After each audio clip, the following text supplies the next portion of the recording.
Hello and welcome to Vendor Trash. Is the title a reference to my opinions, my drawing skills, or both? That's for you to decide. Last week I went over the first half of my Battle for Azeroth rewrite that covered everything from the pre-patch up through patch 8.1.5. We left the Zandalari in dire straits with their golden fleet decimated and Princess Talanji grievously wounded. And everything surrounding the Crucible of Storms, Unat, and Xal'atath proceeded as normal. As we enter patch 8.2, we still get Mechagon as a patch island, though perhaps at a larger scale than we did in reality. Desperate for any assistance he can get his hands on, Prince Erasmin accepts help from both the Alliance and the Horde, allowing the zone to function for both factions. The main Horde rep here would still be Gaz though. I like what they did with Tank Master Overspark here, so I'd keep him around, but I'd bring Gelbin and his escape pod into the story earlier. We still get Mechagon City, but this time as a raid, and starting where Workshop starts.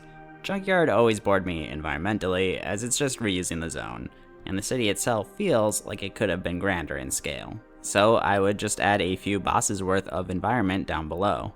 Since Gelbin isn't the most riveting of characters, I would have him be terminally wounded by his injuries from Dazara lore. He would still have enough time in him to assist in saving Mechagon, and to bond with Erasmin as sort of a father figure, one that didn't want to mechanize all of Azeroth. In his wake, Gelbin would endorse Erasmin as his successor, much to Overspark's chagrin. Though I believe gnomes hold elections, so that'd still happen technically. Erasmin would win though and become the gnomish racial leader, with mecha-gnome customizations being added. I contemplated other layouts for the expansion, as a strong argument can be made that Mechagon is just as much of a detour from the faction war as Naz'tar.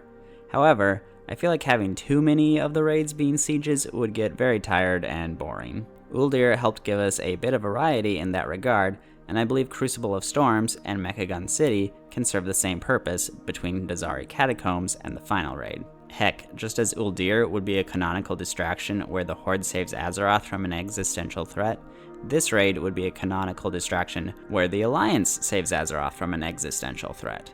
And, at the very least, Gelbin's story is inextricably tied to the aftermath of the Catacombs, and thus the war. In lieu of a mega dungeon, we would get 2 regular-sized dungeons, though only one in this patch.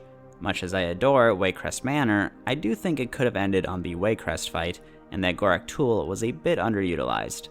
Instead of having Jaina defeat him in a quest, which was kind of lame, we dip into Thros, the Blighted Lands, to eliminate him and a handful of his underlings. Also, I'd make sure the Goblin and Worgen heritage quests were ready to go by 8.2.5 at the latest, with Worgen getting better armor and with Tess choosing to take on the Worgen curse instead of the lame reality we got where she decided against it. In patch 8.3, we can see that the Zandalari are in a very rough spot. They've managed to survive, but the Alliance is wearing them thinner and thinner. However, scouts come to Jaina with some unsettling news. Horde ships have begun assembling in Dustwallow Marsh. Thalen Songweaver, the architect of the Mana Bomb, is supposedly returning to Theramore as well. Sylvanas herself has been spotted leaving Lordaeron to assist the maneuver. A missive has been uncovered detailing the Horde's intention of raising Dalen Proudmoore from the dead. Which I think works. It is where he died, his spirit appears in Daughter of the Sea when Jaina visits Theramore, and is presumably where she gets her necklace from. And though Dalen does have a memorial in Borealis, that doesn't necessarily mean anything. Derek did too, and we know his corpse was at the bottom of the sea.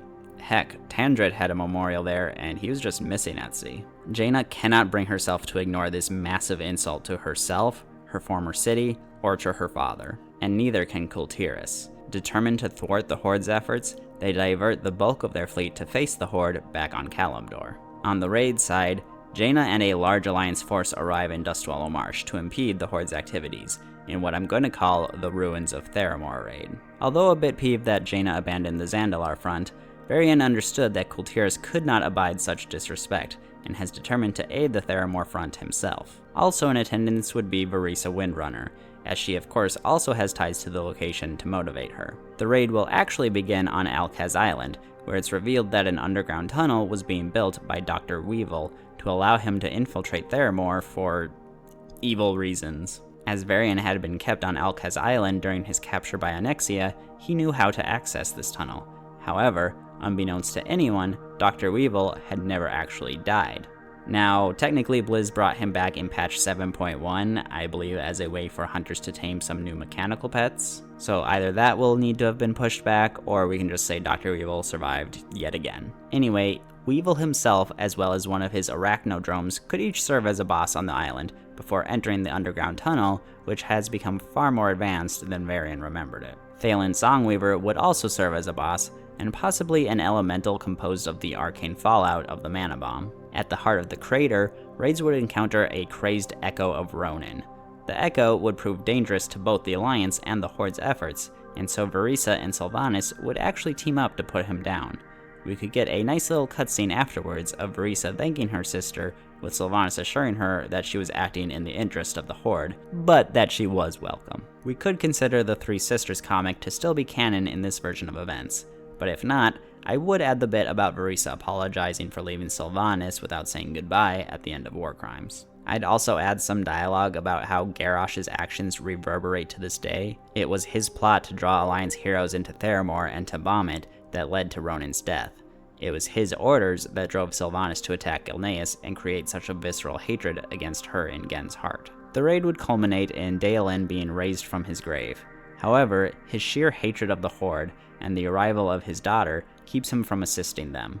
Before the Horde is able to undo the necromancy, he goes berserk and begins attacking his very summoners, serving as the final raid boss of the expansion, which I think would be a nice way to tie things together, considering the reveal trailer started with Jaina talking about her father, and a lot of the 8.0 Kultiris quests involve Jaina coming to terms with the guilt she feels over her father's death. Plus, Daelin technically was the final boss of the Frozen Throne, so hopefully that gives him enough weight that players aren't disappointed about him being the final raid boss of the expansion. Daelin being raised manages to at least partially honor the original version's narrative of Derek Proudmoore being reanimated, though less nefariously as there would be no attempted brainwashing.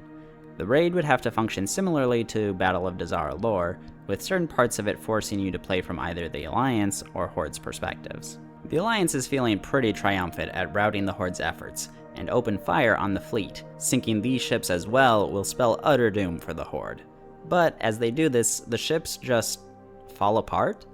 At this point is revealed to us what Vol'jin's master plan was all along. He needed something to draw away the Kultirans and buy the Zandalari time to bolster their defenses. And for that, he needed bait, something that Jaina wouldn't be able to resist. That's why he intentionally leaked the plans to raise Daelin and even invited Thalen Songweaver back with the promise of a pardon if the plan was successful, and if he survived. But the bait wouldn't be worthwhile if it just wiped out Horde forces. So instead, they only devoted a token force and had the goblins throw together a bunch of cheap dummy boats that looked real on the outside but were designed to be destroyed and be minimally manned. Basically, the Horde pulls off here what the Alliance did with their sacrificial squad in Nazmir prior to the Battle of Dazara lore raid. Varian wonders where the actual Horde fleet did go. Cut to a scene at arriving in Lordaeron. This is where our final dungeon of the expansion comes in. And yes, I'm having this be the conclusion of the story instead of the raid. I think more recent expansions have demonstrated that the big raid boss doesn't have to be the end of the events we see. Many have used wrap-up story quests, and The War Within also has a dungeon, Ecodome Aldani, occurring after the final raid. And frankly, I don't think there's enough meat here to serve as a final raid of this expansion. So instead, we dip over for some quests that remind us of the situation here in the east and set us up for the dungeon. Over the course of the expansion, though primarily in the pre-patch and here in patch 8.3, I'd have Sourfang and Nathanos develop a bit of a rapport with one another. We saw a brief glimpse of what could have been here in the A Good War novella, where the two of them got into fake fights in the middle of Orgrimmar to feed false intelligence to Alliance spies. You could still have Zakan around and explore Sourfang's regrets about his life, but without it turning into a pity party that makes me hate the character. As for the Alliance, Gen is leading operations, though Tess will also be doing her part as well, Gen making her promise that he will not lose another child in this conflict. Anduin will also be present, and though decent at fighting, his role as a priest is going to be more emphasized here. This will be a good opportunity for all three characters to get some shine. Gen as the highlight, as he's the most important at this point, but Tess needs a lot of development, and Anduin is due some as well, considering I cut out all of his High King stuff. The Alliance technically hold the Undercity, though tenuously at best, and mostly just occupy the area above ground. The Horde will be pushing in and attempting to take it back. There'll be some open world content that focuses more on the broader military efforts.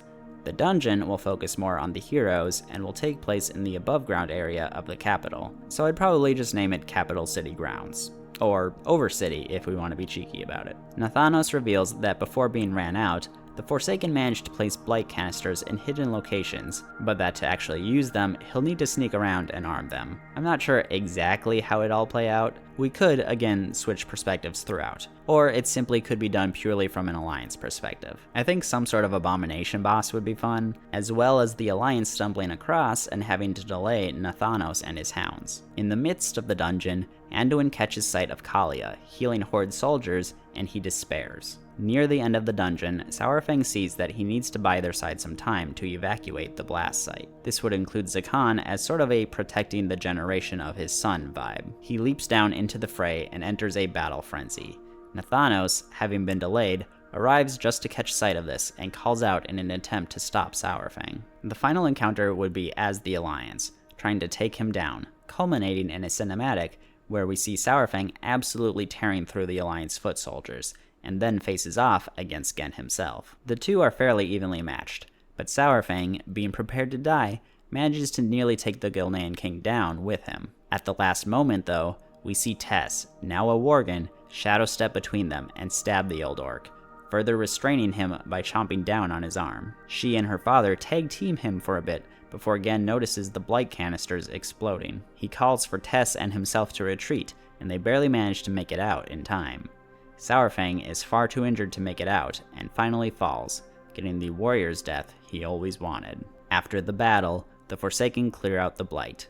Yes, I'm assuming they can do this themselves since they developed it instead of needing help from Maldraxxus down the line. They're also clearing aside some rubble that resulted from the explosions, and find that, miraculously, Saurfang's body has been buried and protected from the deteriorating effects of the blight. They comment that they're fortunate that one of the Horde's greatest warriors will be able to fight once again. Nathanos chastises them for their stupidity. Saurfang saw his own son raised into undeath, and had to put him down. The last thing he would want is to endure the same fate himself. The old soldier will be given a proper funeral like he deserves. Gen makes sure that Tess is celebrated as the hero that slew the Horde's mighty Varrock Saurfang.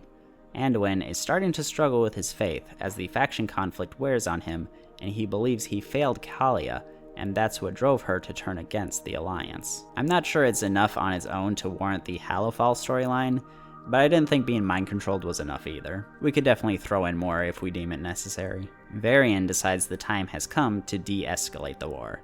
They aren't suing for peace by any means, but their forces have been worn thin enough that they'd be at risk if any other parties interfered. Jaina agrees and acknowledges that she let vengeance consume her. She still thinks the Horde is a threat to the Alliance and to Azeroth, but that her actions in the future need to be more impartial, more tactical. Vol'jin has a conversation with Thrall, feeling that he's been lacking in his position as war chief.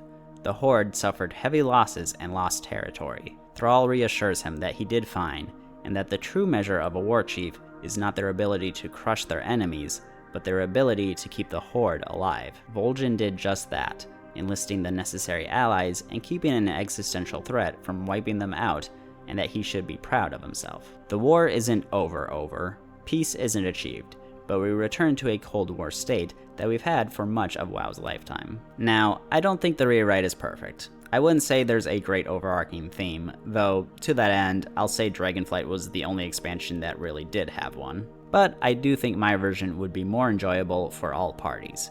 Better for the Alliance, who get to feel like they actually came out ahead. Better for the Horde, who get to feel like they're fighting a justified war and not turning against themselves. Better for everyone, as it's not a repeat of MoP, they get to take pride in their own factions, and have some emotional and fist-pumping moments. Which may not be everything you want out of a faction war expansion, but it's something a faction war expansion should definitely not be without. So where do we go from here?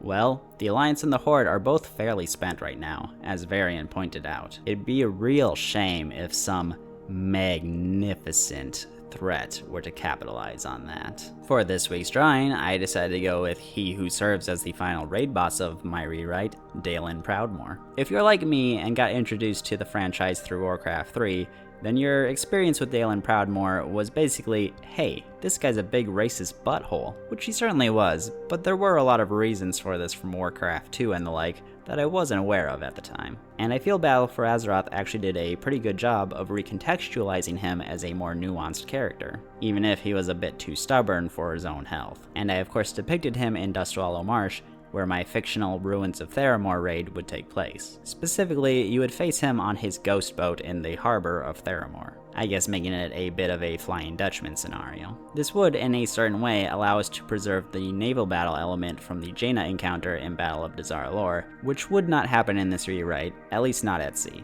The only potential issue here is you might have to cut out Jaina raising the boat from the Daughter of the Sea video, but I'm really overthinking things here, this is all super hypothetical. It was a fairly simple drawing overall, with the bulk of my struggles coming from figuring out just how I wanted to do the ghostly aura around him. But I'm pretty satisfied with how it turned out. We still have more rewrite to look forward to, so thank you for watching, and I will catch you next week.